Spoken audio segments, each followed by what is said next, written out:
What's going on, guys? Today we are going to be talking about the Aniioki and the Eahora. We're going to be comparing them both together, and I'll give you guys my final conclusion on which one I like more. I've obviously ridden both of these for about 50 miles each, and I definitely have an opinion. There are some pros and cons to everything out there. So without further ado, let's get into it. But first, a NOS break, not a sponsor. So first off, looking at both of these bikes, they're absolutely both of the biggest bikes I've ever owned. Like if you look at them side by side, maybe it can't do justice until I turn the camera and show you my other bike sitting over here.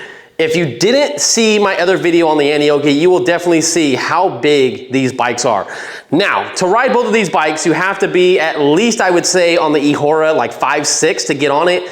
This one, you have to be at least 5'9". The seat is adjustable, but that's as low as it goes. So that's kind of a pro and a con. If you're a very tall person, like 6'5", you're absolutely gonna love the Aniioki. And if you guys want my personal preference, I think that the Aniioki looks better than the Eahora Romeo Ultra 2. The only thing I really like about the Eahora is that I love the color of the forks. I like that it's like a copper color, it's not gold. I'm not a big fan of gold. I do like the red brake calipers. I like how the brake calipers looked. However, I've actually had a lot of issues on the Aniioki. Now there's some that you guys probably didn't even know if you don't watch my channel. So the first thing is the brake fluid. If you're gonna notice, they're clear. This one has a little bit of blue fluid in it. This one has dark green fluid in it, and that's because I had to fill this one up, and it's still not really working correctly. Look at how soft that brake lever is. Also, another thing that keeps happening, I keep tightening this just comes off. Now, I think what would fix this is moving all of this over, shimming it over, and then getting this more onto the bars, and then tighten down the Allen screw.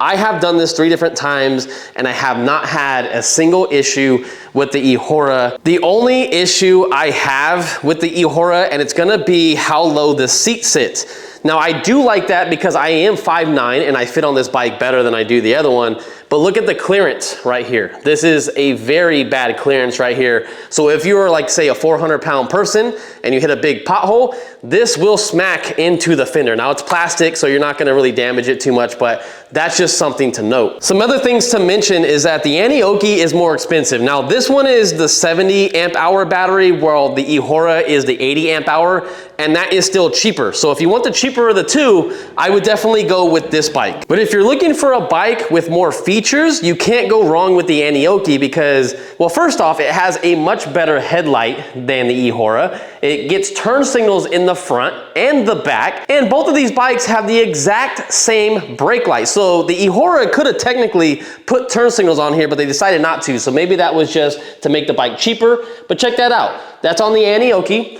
And you come back here to the Eahora, and it's exactly the same tail light, and the turn signals could have been on this side or that side where this little clear piece is at. Now moving on to the display, the Eahora has a cheaper display, but it still works regardless. It's super nice. I didn't have any complaints with it. But if you want new, better technology, you might want this display. It's much huger, as big as my hand almost. It is touch sensitive on the sides, not the actual screen itself. You do have speakers in the rear of this bike. So if you come all the way to this side, they're right tucked down below the display. You also have a Type-C port on this bike to charge your phone. You also have a camera built in right there, just in case you want to record your rides. The only con about this is the cables get in the way. So the cables need to be pushed out of the way so you can be able to see the road instead of looking at the sky.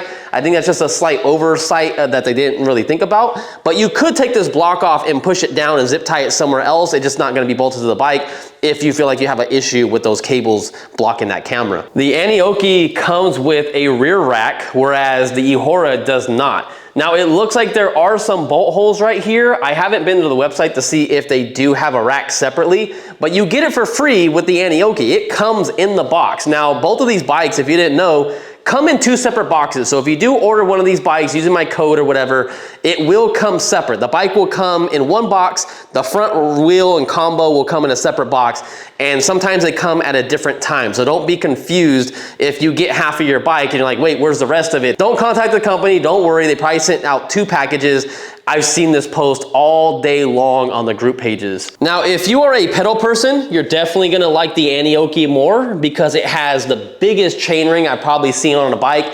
It might not look that big in person, but again, this bike is absolutely massive. It really is. You gotta compare it to all these other e-bikes that I have in my garage. I mean, these are baby bikes compared to that. Just look at the rims to these. I mean, these are 20x4 on most of these except the Sur-Ron, and they just look so small. But look at that chainring. So we got a big chainring on here. So if you want to pedal, the Aniioki is good up until I think 35 miles an hour. If you want to pedal this bike, I think you're good for like 19 miles an hour, somewhere around there. If you guys want to go back, I did full reviews on these bikes, but for sure, the Aniioki is the better of the two if you want to pedal. Now for braking on both of these bikes, the Aniioki has 300 millimeter rotors, and they don't just have two, they have three. There's one right here, and there's also one on this side. Now keep in mind, they look like 6-piston, but the fronts are 2 each. The rear is 6-piston. I think the way they did that is because cosmetic reasons, they wanted them to look similar. But keep in mind that the front is not 6-piston, it's 2-piston. And when you come over to the Eahora, they still got really good brakes. These actually seem like they perform better than the Aniioki, because I had issues with the brakes on the Aniioki. But they are definitely nowhere in comparison as big as the Aniioki, but they still performed really good. Now, maybe you guys are wondering which one feels better on the road. And I'm gonna say, hands down, it's this one. And why is this one better? Well, it feels like the weight of the bike is more lower to the ground. Now, it still has a massive battery. It's in kind of the middle of the bike, but you can tell it goes vertically like this, whereas this goes horizontal, and it just feels top heavy. It definitely feels the weight when you're turning. So it's not the most fun bike I had when kind of riding around. It definitely is lighter than the Eahora. The Eahora is supposed to be over 200 pounds, a little bit over that. And the Aniioki is supposed to be around, I think, 160 something pounds, almost 170 pounds, but it still feels massive because the weight is more towards the top instead of being lower for center of gravity. Now, both front suspension on this bike, they're both air shocks. So you have the adjustment right there. You have the compression on this side. They're both the same thickness. Literally, I think they came from the exact same company. They pretty much look identical, just different colors. Look at that, you got the air adjustment right there. You got the compression adjustment over there. It looks like they pretty much just use the same things. They just changed out the knobs over here. But the front on both bikes feel phenomenal. When we get to the back of the bike is where it's a different story. The suspension on this bike is actually way more comfortable in the rear. Now you do have an adjustment knob right there on the back, but it has more of an angle, and it actually really makes a difference, at least for my weight. I'm 165 pounds. If you are a heavier person, you actually might like this one a little bit better because it is really stiff in the back. There are also no adjustments, so keep that in mind. The Aniioki has no rear adjustment right there to soften that shock. So if you want to make it softer, you're definitely going to have to replace the spring on the Aniioki, and it's just not made for my weight. It was definitely stiff in the back. If kickstands are something you're concerned about, I'm just pointing it out. This is pretty much a standard kickstand that you get on any of the other e-bikes. If you come over to the Eahora, it is a massive ass kickstand, and it is a little bit more difficult to kick out of the way when you're on the bike trying to move it so you can take off. The fenders are both the same front and back on both of these bikes. I don't think there is any difference whatsoever, just how they bolt on. So you notice that this one bolts onto the outside. So this one's actually easier to get to the bolts compared to the Eahora. They're actually underneath where you're probably gonna have to take the tire off because they're way, way down in there if you can even see it. And I've already noticed that mine is coming loose in there, so that's gonna suck if it comes off. Also, one of my bolts for the rear fender wasn't tightened completely down, and this fender is something that comes on the bike factory. So someone just didn't tighten it down, so I had to use a zip tie to hold it together. Now, which bike is faster? And hands down, it's gonna be this one right here. This is the Ultra 2. It just performs way better. It's heavier, I don't understand it, but it does have more power though. These motors are 2,500 watts each, so 5,000 watts in total, whereas the Aniioki is 2,200 watts each, making this about 4,400 watts. It is lighter, but the difference in weight is still favored for the Eahora. This thing takes off like a beast. It also has a higher top speed. I believe I got 50 miles per hour on this thing, whereas the Aniioki, I was only able to get 48, but realistically, it would hover around 46 or 47 miles per hour. Now let me sit on both of these bikes real quick for you so you can see. I'm 5'9", and look at that. I could almost flat foot it on this bike and it feels comfortable. I like that it's a little bit higher up right here and the position is really nice. I like it. You could also probably put some storage right here if you want. You probably have to Velcro it or zip tie it right here. You don't get the Bluetooth speaker like I said, but you have a lot of room for activities to put a Bluetooth speaker if you want on this bike without having no room. Now when I go over to the Aniioki, you'll see exactly what I mean when I sit on it. It's a very huge bike. Now, something you gotta keep in mind is that if you do have cargo back here, you're not gonna be able to swing your foot around like this. You're gonna have to go in the middle or I don't know, like you're gonna have to figure it out, but that is a huge concern because it's a taller bike. And I just feel like this bike is a little bit too big for me at 5'9". It's just not as comfortable when you're sitting at lights. You either wanna be on the side like this, or you wanna be on this side, or you just be on your tippy toes on both sides. And also, this is a lower handlebar. So if you like being more racer style like this is gonna be the bike for you. But if you want more of a comfortable riding position and a lower seat, that's the one to go for. Now let's move on to these tires because even though they're the same size, they're different compounds. And I gotta say, I'm gonna rock with these because these are really stiff. These are absolutely stiff tires. You can feel how stiff they are. You come over to this is more of a balloon tire. You can see when I push it in that it's just really indents. You can feel that it's a very thin wall tire where you can probably get a thorn in there. It's probably gonna pop it. Whereas this can probably take a few thorns and you still won't get a flat. So these are gonna be the better of the tires if you're worried about getting a flat on the road. And if you haven't noticed already, look at the spoke design. This is a straight spoke design. There's actually many spokes on this wheel.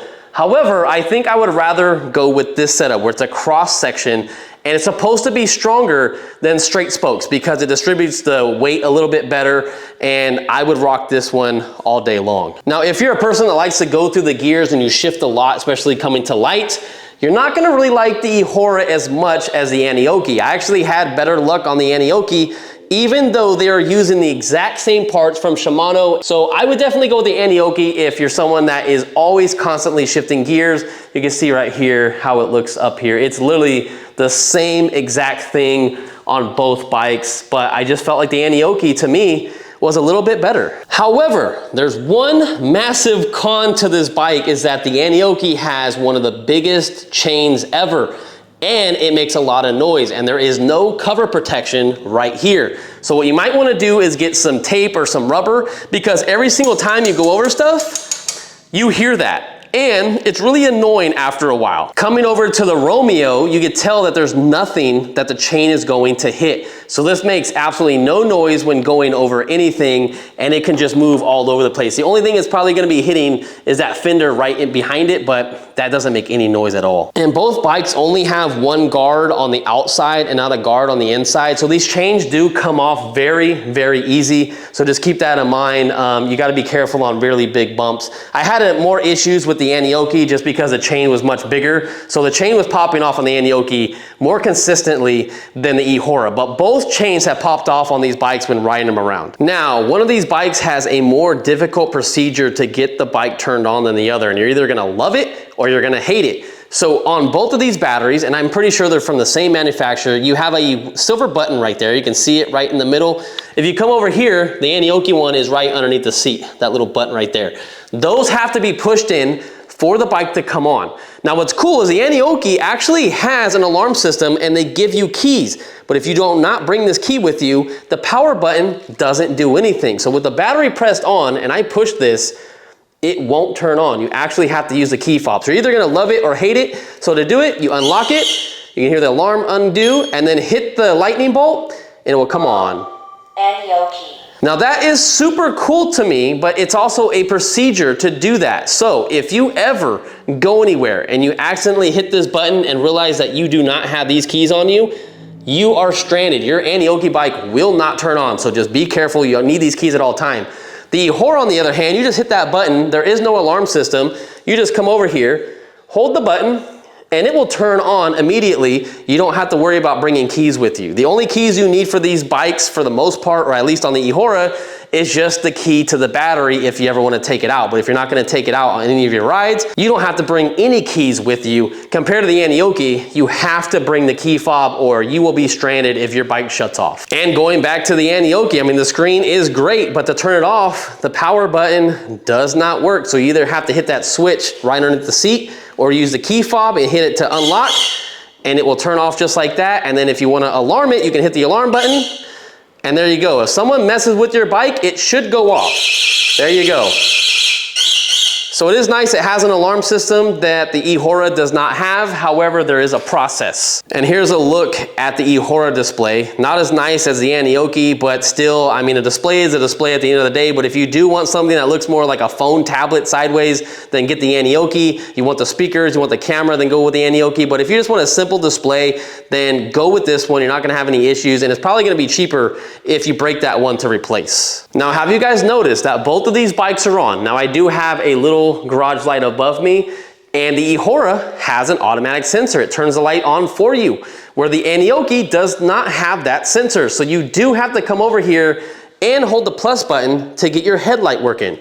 However, I gotta say, this headlight is very good. It's really hard to see the comparison, but I gotta say, both of them are definitely still high up in their class. The Aniioki just takes the cake a little tiny bit more. It's really just something you'd have to see out in the street, but I did video reviews on both of them, and I'm just gonna have to go with this one for the win. So if you want a better headlight and also a better brake light, go with the Aniioki. So check out the brake light on here. You can see that the whole entire thing gets brighter.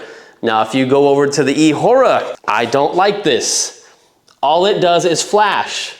That doesn't tell me anything, and it's very, very not noticeable.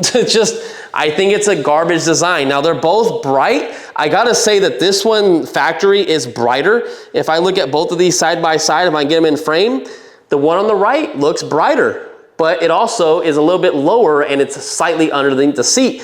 This one is more angled up and people are gonna see you a lot better. However, if you put cargo on this bike, be careful. You do not want to cover that brake light because it is definitely very high. All in all, guys, I really think that the Eahora bike is a superior winner for me anyways, because I don't care about the speakers. I do YouTube, so I can't have copyright music, and I don't really listen to music on my bike rides anyway. But if you're someone that listens to music 24/7, you don't want to buy an extra speaker that's 50 to 100 bucks, you know, one of those JBL 5s or something like that, then you would love the Aniioki. It also has a safety feature, that camera system. You just got to get those cables out of the way, and you'll love that, because if someone does something cool in front of you, like a wheelie, you want to send them the video, there's an SD card in there, put it on your computer, you're good to go. I don't think you can transfer it from your phone though, like from the bike to the phone, you can't do that, but you can Bluetooth into it for your sound system, which is super cool. You can also change the music from the bike as well, instead of having to go on your phone, so that's super cool. But if you don't need all those features, you don't need the rear rack, because I don't really bring anything. I don't use my bike to go to the grocery store, but if you do, the Aniioki is a clear winner. But for me, it is going to be the Eahora Ultra 2, because it just fits my style. It's lower for me to ride. It feels more comfortable. This one technically has the bigger battery, so it's nicer for me for range, but they do have a 70 amp hour version to match that one, and it's definitely gonna be much cheaper, and you might wanna get it now before things keep going up and up with the tariffs and everything like that. I highly recommend this one. You guys can save, I think, about 200 bucks on this bike if you use my discount code on their website, and it's a clear winner in my book for my riding, but it's all gonna depend on preference. And if you like this design better, I think this is a better design frame, then go with this one. I got a coupon code for this one. So, all right, I'll see you guys in the next one. You guys are the true MVPs of this channel. Until next time, maybe I'll take out the Eahora for another video, and I'll see you guys in the next one. Peace out. Also, did you guys notice what bike is missing in my garage? It's gone.